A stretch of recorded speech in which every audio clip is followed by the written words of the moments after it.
اعوذ باللہ من الشیطان الرجیم بسم اللہ الرحمن الرحیم۔ برادران عزیز و معزز خواتین، آج کی ہماری یہ نشست پچھلی 11 نشستوں کا تسلسل ہے، جس میں ہم مجالس العلم کی فضیلت و اہمیت پر روشنی ڈال رہے ہیں۔ آئیے آج ہم سب سے پہلے طلب علم میں مجاہدہ جنت کا راستہ ہے اس موضوع پر روشنی ڈالیں۔ جب ہم گھر سے طلب علم کی نیت سے نکل رہے ہوتے ہیں تو کبھی سوچا ہے کہ ہمیں اس سے کیا فائدہ حاصل ہوگا؟ ہمیں علم ہونا چاہیے کہ یہ کس کس کی سنت ہے اور اس کی کیا کیا برکات ہیں، اس عمل کی کیا کیا عظمتیں ہیں اور اس سے ہمیں کیا کیا نصیب ہوگا۔ یہ امر ہمیشہ ذہن نشین رہے کہ طلب علم کے لیے ہی ہم کو زندہ رہنا ہے اور اسی راستے پر ہمیں موت آئے۔ ہر شخص خواہ وہ زیادہ پڑھا ہوا ہے یا کم پڑھا ہوا، خواہ وہ علم اس نے کسی علم کی مجلس میں تھوڑی دیر بیٹھ کر حاصل کیا ہو، اسے معلوم ہونا چاہیے کہ اسے طلب علم کے راستے میں کیا کیا عظمتیں نصیب ہوتی ہیں۔ یعنی یہ بات ہر ایک کے علم میں ہونی چاہیے کہ جب وہ کسی مجلس علم سے حصول علم کے بعد پلٹ کر واپس اپنے گھروں کو جائیں گے تو اس کا اجر کیا ہوگا۔ صحیح مسلم میں حضرت ابو ہریرہ رضی اللہ تعالیٰ عنہ روایت کرتے ہیں کہ رسول اللہ صلی اللہ علیہ وسلم نے فرمایا، جو شخص علم کو طلب کرنے کے لیے کسی راستے پر چلا تو اللہ تعالیٰ اس کے لیے جنت کا راستہ آسان کر دے گا۔ لہذا جو شخص طلب علم کی نیت سے گھر سے نکل پڑا وہ اللہ تعالیٰ کے وعدے کے اس دائرے میں آ گیا جو اس حدیث مبارک میں بیان ہوا ہے۔ حصول علم کی نیت سے اگر کوئی ایک ملک سے دوسرے ملک، ایک شہر سے دوسرے شہر تک کسی بھی طریقے سے سفر کرے، اللہ تعالیٰ اس کے لیے جنت کا راستہ آسان فرما دیتا ہے۔ ہمیں اس خوشخبری کا حقدار بننے کے لیے حصول علم کی نیت کو خالص و صادق رکھنا ہوگا۔ اس لیے کہ حضور نبی اکرم صلی اللہ علیہ وسلم نے ارشاد فرمایا ہے، اللہ تعالیٰ تمہاری صورتوں اور تمہارے مالوں کی طرف نہیں دیکھتا، البتہ وہ تمہارے دلوں اور اعمال کی طرف دیکھتا ہے۔ کون سا مسلمان ایسا ہے جو نہیں چاہے گا کہ اس کے لیے جنت کا راستہ آسان ہو جائے؟ لہٰذا اسے چاہیے کہ وہ جنت کا راستہ آسان کرنے کے لیے علم کے حصول کو اپنا معمول بنا لے۔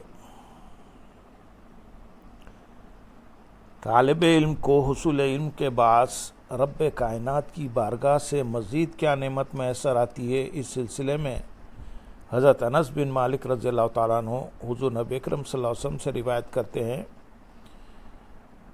کہ آپ صلی اللہ علیہ وسلم نے ارشاد فرمایا، جو شخص علم کی تلاش میں نکلے وہ واپسی تک اللہ تعالیٰ کے راستے میں ہوتا ہے۔ من خرجا کے الفاظ واضح کر رہے ہیں کہ جو ہی کوئی حصول علم کی نیت سے گھر سے نکلے، اس کا یہ عمل وہیں سے اللہ تعالیٰ کے راستے میں کیا جانے والا عمل شمار ہونا شروع ہو جاتا ہے۔ دوران سفر چاہے آپ کھانا کھا رہے ہیں یا مشروب پی رہے ہیں یا کوئی اور شے کھا رہے ہیں، یہ سب اللہ تعالیٰ کی راہ میں کیے جانے والے اعمال شمار ہوں گے۔ اسی طرح جس نے قرآن کے راستے کی نیت کر لی، اللہ تعالیٰ اور رسول اللہ صلی اللہ علیہ وسلم کے راستے یعنی صراط مستقیم کی نیت کر لی اور اس راستے پر چل نکلے، تو حسن نیت سے اس دوران کیے جانے والے دیگر اعمال بھی نیک اعمال تصور ہوں گے۔ ایسے لوگ بھی ہیں جن کی ساری زندگی اللہ تعالیٰ کی راہ میں بسر ہوتی ہے، اس لیے کہ ان کی عمر بھر ایک ہی نیت رہتی ہے اور وہ ہر روز اپنی اس نیت کا اعادہ کرتے رہتے ہیں، لہذا وہ واپس اپنے گھر میں پلٹ جانے تک اللہ تعالیٰ کی راہ میں ہی ہوتے ہیں۔ اگر آپ علم کی محفل میں دین کو سمجھنے کے لیے آئے ہیں اس دوران نوافل نہیں پڑھ رہے، بہت زیادہ تسبیحات و اذکار نہیں کر رہے، لیکن حصول علم اور دین کا فہم حاصل کرنے کی نیت اور فہم دین کو اخذ کرنے کی کوشش کر رہے ہیں، تو یہ سب اللہ تعالیٰ کی بارگاہ میں ہزارہا نوافل کی ادائیگی سے زیادہ فضیلت والی عبادت ہے۔ یہ امر واضح رہے کہ جہاں جا کر حصول علم، بابرکت عمل، عبادت، ذکر الہی اور درود پاک کے لیے کوئی بیٹھے، وہی اللہ تعالیٰ کی بارگاہ ہے۔ اللہ تعالیٰ کی بارگاہ کے لیے لازم نہیں ہے کہ وہ کعبہ شریف ہی ہو یا مسجد ہو تو اللہ تعالیٰ کی بارگاہ بنے گی، بلکہ آپ اپنے دل کو اللہ تعالیٰ کی طرف راغب کر کے زمین کے جس ٹکڑے پر بیٹھ جائیں وہی اللہ کی بارگاہ بن جائے گی۔ قرآن مجید میں ہے، پس تم جدھر بھی رخ کرو ادھر ہی اللہ کی توجہ ہے، یعنی ہر سمت ہی اللہ کی ذات جلوہ گر ہے۔ گویا قرآن مجید نے یہ واضح کر دیا کہ ہر جگہ اللہ تعالیٰ کی بارگاہ ہے۔ بندے کی نیت کسی بھی جگہ کو اللہ کی بارگاہ بنا دیتی ہے۔ اکابر اولیاء اللہ جہاں جا کر ریاضت اور مجاہدے کرتے تھے، وہاں پہلے سے مسجد تو موجود نہیں ہوتی تھی، مسجد تو بعد میں وہاں تعمیر کی جاتی تھی۔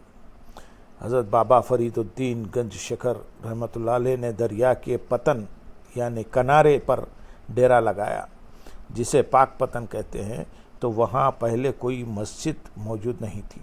اسی طرح حضرت داتا گنج بخش علی حجویری رحمۃ اللہ علیہ جب حجویر سے لاہور جلوہ افروز ہوئے تو وہاں تو ہر طرف دیار کفر تھا، کوئی مسجد موجود نہ تھی۔ آپ تو آ کر ایک جگہ بیٹھ گئے، دور دراز سے لوگ آپ کے پاس آنے لگے۔ گویا پہلے اللہ والا اپنا ڈیرا وہاں ڈالتا ہے، پھر مساجد بھی بنتی ہیں اور ادارے بھی بنتے ہیں اور مراکز بھی بن جاتے ہیں۔ اسی طرح تمام اولیاء اکرام نے دنیا بھر کی شرک نگریوں میں تو توحید کے مراکز قائم کیے۔ جس مقام پر بھی اللہ تعالیٰ کا بندہ بیٹھ جاتا ہے، اسی جگہ کو بارگاہ الہی ہونے کا شرف حاصل ہو جاتا ہے۔ یہی وجہ ہے کہ آقائے دو جہاں صلی اللہ علیہ وسلم نے ارشاد فرمایا، ساری زمین میرے لیے سجدہ گاہ بنا دی گئی ہے۔ کسی جگہ کا اللہ تعالیٰ کی بارگاہ کا درجہ پانا اینٹوں، گارے، سیمنٹ کا مرہون منت ہونا نہیں، بلکہ لوگوں کے وہاں خلوص نیت کے ساتھ بیٹھنے سے عبارت ہے۔ گویا صدق نیت کی بنا پر کوئی جگہ اللہ کی بارگاہ قرار پاتی ہے، اس لیے کہ اللہ تو بندے کے اندر بھی ہے اور باہر بھی ہے، ہر سمت، ہر طرف اور ہر سو اللہ ہی اللہ ہے۔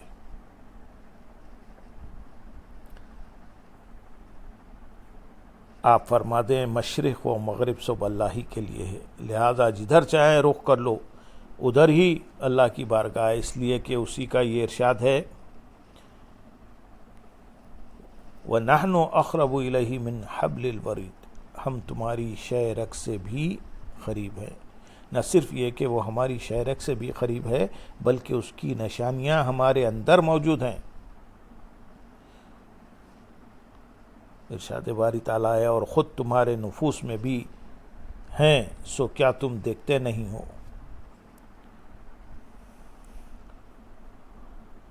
سورۃ الزاریات آیت نمبر 21 کا ترجمہ ہم پیش کر رہے ہیں یہاں، اور خود تمہارے نفوس میں بھی ہیں، سو کیا تم دیکھتے نہیں ہو۔ یعنی اللہ تبارک و تعالیٰ کی نشانیاں لوگوں کے نفوس کے اندر موجود ہیں، مگر وہ ان نشانیوں میں غور و فکر نہیں کرتے۔ ان باتوں کا مقصد یہ ہے کہ ہر جگہ اللہ کی بارگاہ اس لیے ہے کہ وہ ہر جگہ موجود ہے، بندہ جہاں بیٹھ کر اللہ کا ذکر کرے وہی بارگاہ الہی ہے۔ حضرت ابو ہریرہ رضی اللہ تعالیٰ عنہ سے مروی حدیث قدسی ہے کہ حضور نبی اکرم صلی اللہ علیہ وسلم نے ارشاد فرمایا، اللہ تعالیٰ ارشاد کا فرمان ہے، حضرت ابو ہریرہ رضی اللہ تعالیٰ عنہ سے مروی حدیث قدسی ہے کہ حضور نبی اکرم صلی اللہ علیہ وسلم نے فرمایا کہ اللہ تعالیٰ کا فرمان اقدس ہے،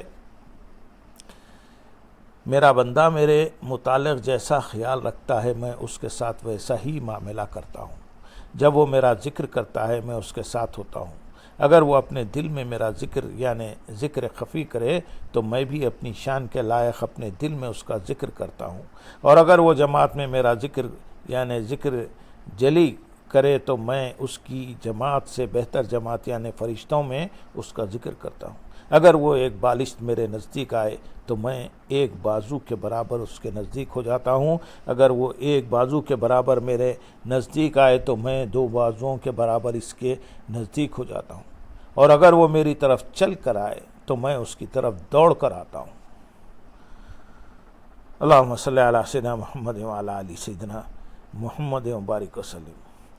آپ ایک لمحہ آنکھیں بند کر کے اپنے من سے اللہ کو یاد کریں اور اللہ کے حبیب صلی اللہ علیہ وسلم پر درود پاک پڑھیں۔ آپ کے اس عمل نے آپ کی یہ جگہ اللہ تعالیٰ کی بارگاہ بھی بنا دی اور حضور نبی اکرم صلی اللہ علیہ وسلم کی بارگاہ بھی بنا دی۔ اس لیے فرمایا گیا ہے کہ وَمَا أَرْسَلْنَاكَ إِلَّا رَحْمَةً لِّلْعَالَمِينَ، اے رسول محتشم، ہم نے آپ کو نہیں بھیجا مگر تمام جہانوں کے لیے رحمت بنا کر، یعنی آپ صلی اللہ علیہ وسلم کی رحمت بھی اللہ تعالیٰ کی ربوبیت کی طرح ہر ایک کا احاطہ کیے ہوئے ہے۔ جہاں بیٹھ کر آقا دو جہاں صلی اللہ علیہ وسلم کا غلام حضور صلی اللہ علیہ وسلم کو یاد کر لے، آپ صلی اللہ علیہ وسلم کی بارگاہ میں ہدیہ نعت پیش کر دے، وہی جگہ آقا صلی اللہ علیہ وسلم کی بارگاہ رحمت بن گئی۔ اس میں نہ گھنٹوں، ہفتوں اور مہینوں کی قید ہے، نہ ہی مقامات کی قید ہے۔ رسول مکرم صلی اللہ علیہ وسلم کی اس ارشاد گرامی، آپ کے اس ارشاد گرامی، ساری زمین میرے لیے سجدہ گاہ بنا دی گئی ہے، میں یہی حکمت کار فرما ہے۔ پہلی امتوں کے لیے شرط تھی کہ عبادت کے لیے ایک مخصوص جگہ کا ہونا ضروری تھا، خواہ وہ جگہ لکڑی کی ہی ہو اور اسے اٹھا کر چلنا پڑے۔ آقا دو جہاں صلی اللہ علیہ وسلم نے اپنی شریعت میں یہ حکم ختم فرما دیا کہ جس پاک زمین پر کوئی امتی سجدہ کر لے وہی بارگاہ الہی ہے۔ واضح ہوگا کہ کوئی جگہ عمارت اور اینٹوں سے بارگاہ ربانی نہیں بنتی بلکہ خلوص قلب اور صدق نیت سے بنتی ہے۔ اللہم صلی علی سیدنا محمد وعلی آل سیدنا محمد وبارک وسلم، وآخر دعوانا الحمدللہ رب العالمین۔